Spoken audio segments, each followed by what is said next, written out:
Okay, so hello guys, good day. To continue the topic, we have here interpret the right tools. So, knowing the right tools in baking saves your time and effort. Yes, it's true. Mastering how to use these tools results to smooth flow of your baking session. It is indeed true.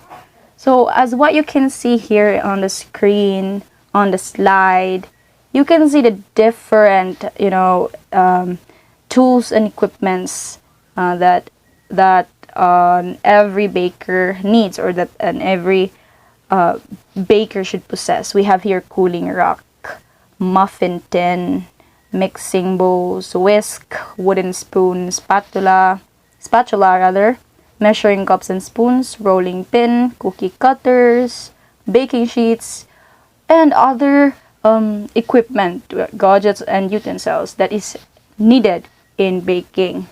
So daghan kaayo, in order for you to to lessen the time, or to lessen your time in finding or picking the right tools that you need to use in baking. Like for example, you are tasked to make a cake, because you already know the right tools you're going to pick. You're just going to pick those tools with less time and less effort, because you already identified them. You already know uh, what's their uses, no? So yeah, it is important to interpret the right tools in baking. Next. Okay, so wait till done. So an every baker should possess this kind of characteristics. Have patience. Don't pick until minimum time is up. Then remove cake just as soon as it is done. So you have to be patient enough to wait your product or your cake to be done, because if you pick them until minimum time is up, then tendencies would, your cake would be underbaked, because the time is minimum. And there are tendencies na kulang pa siya pagkaluto, because it is only the minimum time and it's not the right time. It is just too soon to get that out on the pan or out of the oven, no? To where you are baking it. So wait, have patience until it is done, until it is in the right time to be removed out of the pan or out of the oven. Then remove cake as soon as it is done. X. Okay, so we have here under baking and its definition. So, as what you can see here in the screen, we have here pictures of cakes that is under bake. Causes a cake to sink in the middle or have a heavy streak. Sponge, angel, or chiffon cakes may fall out of the pan. So here you can see that it is at the center part of the cake is sinking. So it's sink, no? So unsa kahay rason, no? Because it is underbaked. Maybe the time that is given at the ang time nga imuhang kung sa imong cake is maybe kulang, because it is underbaked. So kulang gid siya ang time nga imuhang gibutang siya dito sa oven or gibutang siya sa pan, and then you pull it out right after the minimum time, the required time. Wala mo gisunod tong na time sa recipe nga gibutang. So it is underbaked, no? And mo na siya resulta. Nag-sink siya at the middle part. Okay, next. Overbaking. So napod siya dira, overbaking. You can see here at the bottom part the pictures of an overbaked cake. So, naa siya dira. Dries out the cake and gives thick brown crust. If your cakes did not bake in the time the recipe states, your oven temperature is not correct. So, longer baking means the oven is slow. Shorter baking time means the oven is hot. So, have the oven regulator check the temperature yourself with a small oven thermometer. So, mo dito siya rason. Because your cake is not baked in the time the recipe states. You did not follow the time that is you didn't follow the time that is given on the recipe. So, result, overbaking. So, to prevent these situations, these accidents, so to prevent these things to happen, you have to check the oven regulator's temperature yourself. Ikaw yun mismo, with a small oven thermometer. So, if kita kung maghilanat ta, we have thermometer to check our temperature, body temperature. So, kung kita na naapod ay ang ato ang oven. So, it is called a small oven thermometer to check the oven regulator's temperature. So, have that to prevent overbaking or underbaking. You have to have that small oven thermometer in checking the regulator's temperature, oven regulator's temperature. Next, general points to be remembered in making cakes. We have 10 points, no? Number 1 is weigh and measure accurately. So, when you say weigh and measure accurately, you have to carefully know its heaviness or kabug-aton, no? Sa imuhang ingredients, no? The quantity of your, example, your flour, no? So, you have to accurately measure your ingredients. You have to remember it in making cakes, no? Number 2, use freshest ingredients. So, pinakabago nga ingredients ang imuhang gamiton.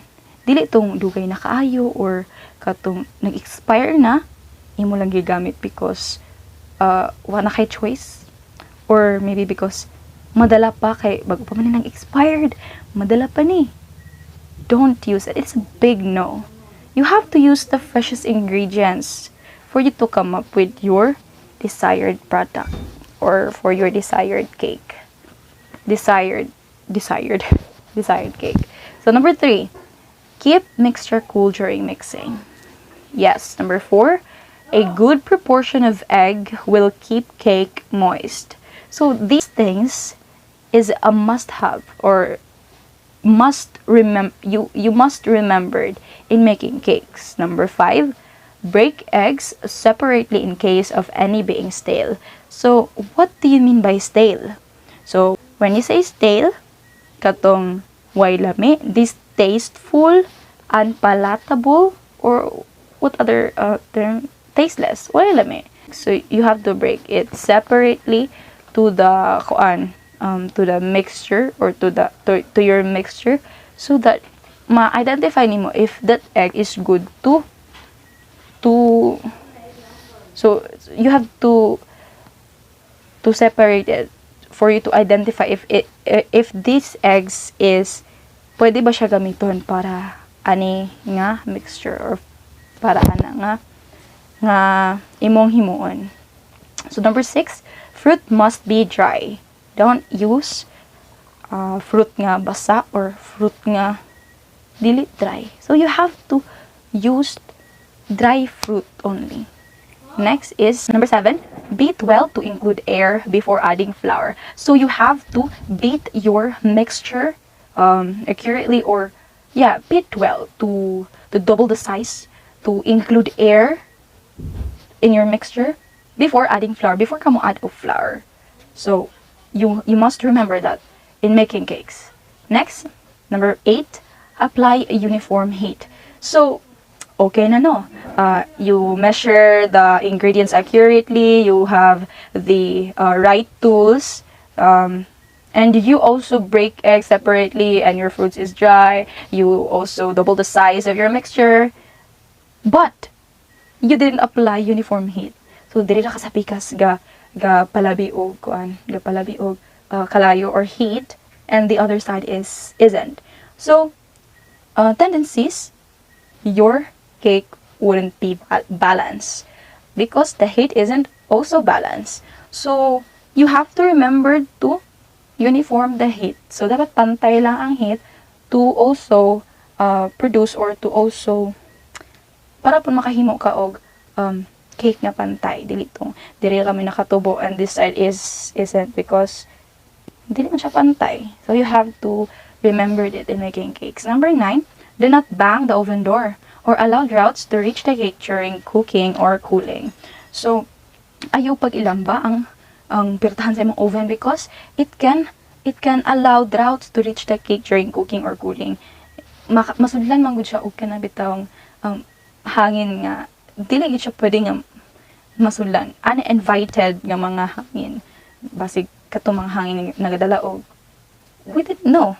No? So, do not bang the oven door. Just close it, what do you call that? Close it carefully. No? Do not bang it. Para pod, dili siya masudlan o mga hangin nga dili pwede masudlan. So, number 10, store when cold in a dry place in airtight tin.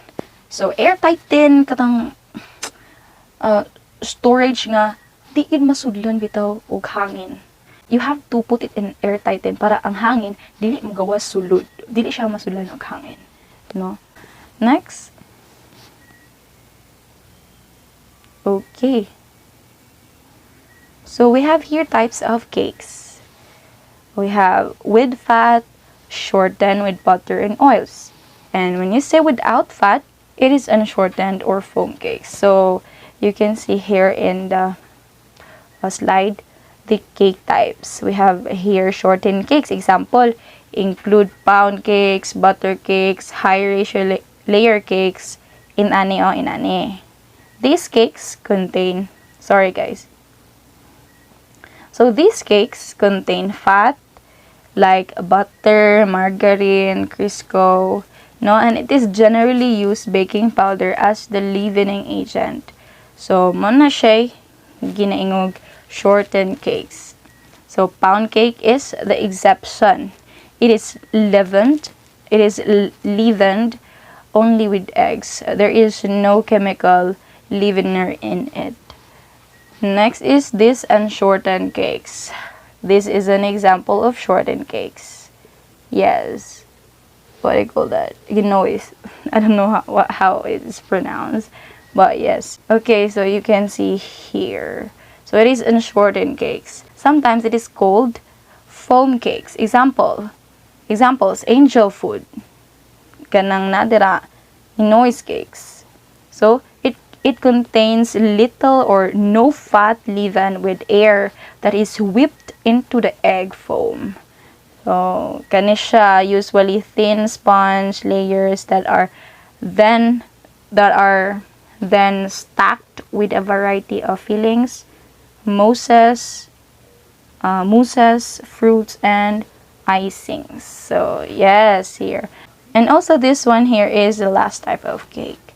Next, methods of mixing types of cake formula. We have here number 1, batter type cakes.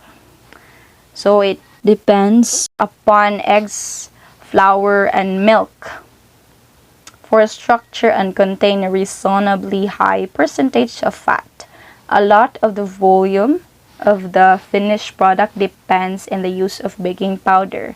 Contain butter, margarine, or vegetable shortening, giving you the dense, moist cakes. So here you can see the type of cakes that is batter. Next is the number 2, foam type. When you say foam type, it is a cakes without shortening. So Their main ingredients of these cakes are wet flour, hen eggs, sugar, leavening agent, and in some cases, oil and or surfactants. So these are foam cakes, no? So foam cakes have little to no fat and usually have a larger proportion of egg. This gives them their lighter, airy texture. Think angel food and sponge cake. So kaning foam type cake is ganang humok kay siya bitaw. It's like foam. It is called foam because it is so airy, no? When you press it, it's just so soft. No, it is so light. So it is also called sponge cake. Next, last but not the least, chiffon type of cakes.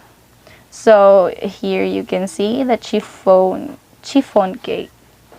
So these cakes contain a cooking like salad oil and baking powder. They have the lightness of sponge cake and richness of butter cake. So they are actually a combination of batter and foam, and resulting cake has a modified foam type grain and texture.